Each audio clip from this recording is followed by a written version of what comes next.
के कहाँ पाई भी, लपकी धर लिया अपन चाची, चाची के कहाँ पाई भी, लपकी धर ली आपन भाभी, भाभी के कहाँ पाई भी।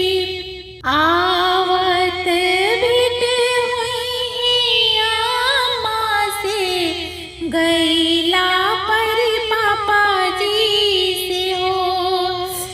आवत भेंट हुई चाची से, गैला पर चाचा जी से हो। आवत भेंट हुई भाभी से, गैला पर भैया से हो।